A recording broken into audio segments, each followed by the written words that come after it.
Welcome back to Campfire Tales, where the fire sputters low and the night weaves stories that chill your bones.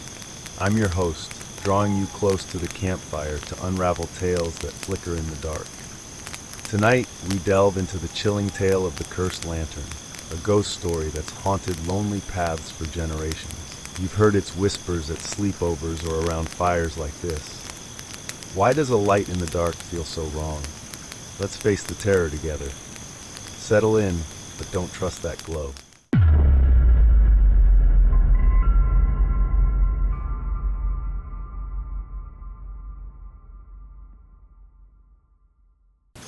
In North Carolina's Blue Ridge Mountains, where fog draped the pines like a shroud, Sarah, a hiker, trekked the trails near Brown Mountain, her flashlight slicing through the twilight.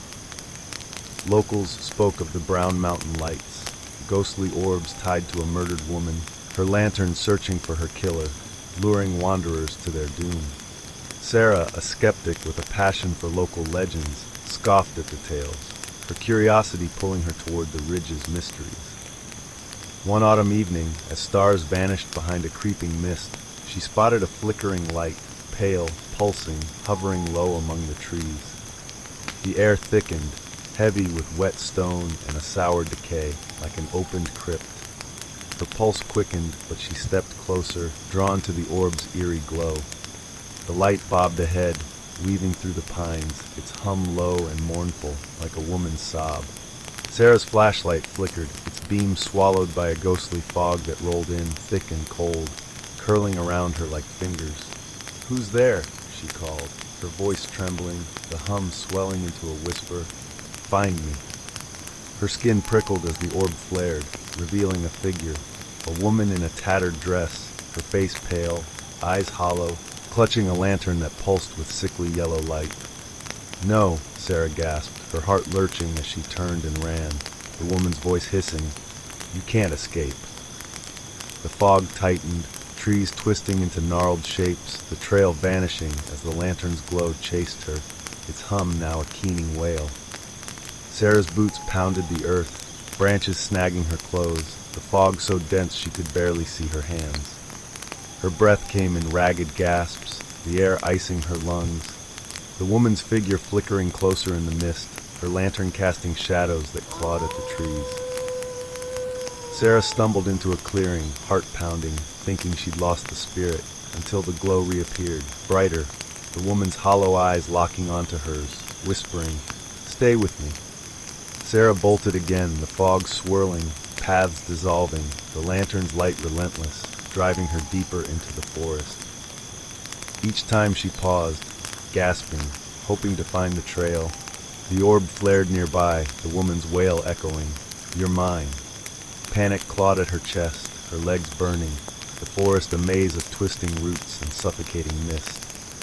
Exhausted, Sarah's foot caught on a gnarled root, her ankle twisting with a sickening crunch. She collapsed, pain shooting through her leg, unable to stand. The fog parted and the woman loomed, her lantern's glow bathing Sarah in cold yellow light, her hollow eyes gleaming with malice. In a voice like cracking ice, she hissed, "Now you'll join me."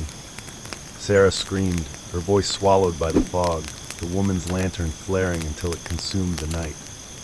Her cries faded, the forest falling silent as the grave, only to stir again with the chirp of crickets and rustle of leaves.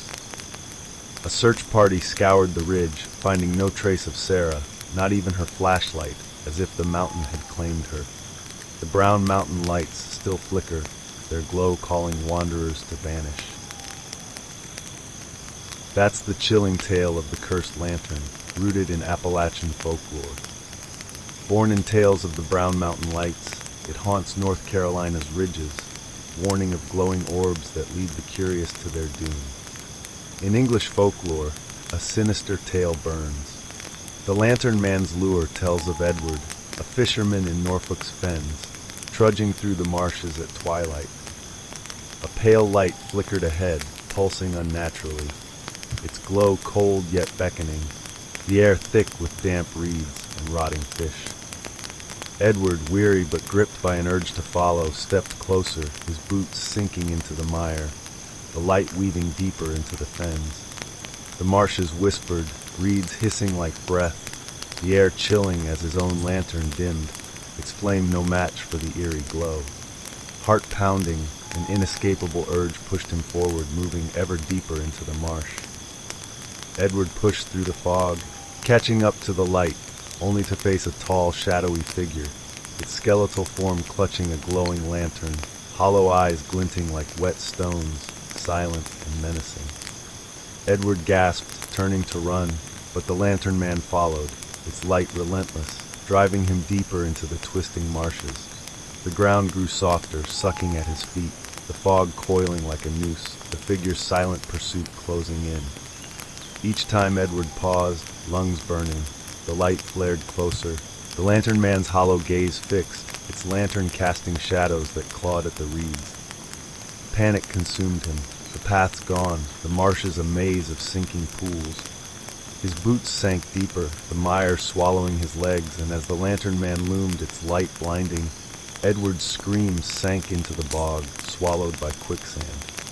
The next morning, fishermen searching for their friend found only his cap, bobbing in a murky pool. The fen's lantern still sways, luring the unwary to their doom. Why do these tales endure? It's the dread of a light that promises safety but delivers doom. From the brown mountain lights to England's lantern man, glowing traps snare the unwary. Mountains and marshes are liminal spaces where spirits linger. Next time you see a light in the dark, don't follow it. That's all for tonight's Campfire Tales. If these stories made you fear the glow, share them in the comments, or tell us a ghostly tale from your hometown. Next time, we'll unravel the whispering shadows, a legend that'll make you dread the dark. Until then, keep the fire burning and avoid that light.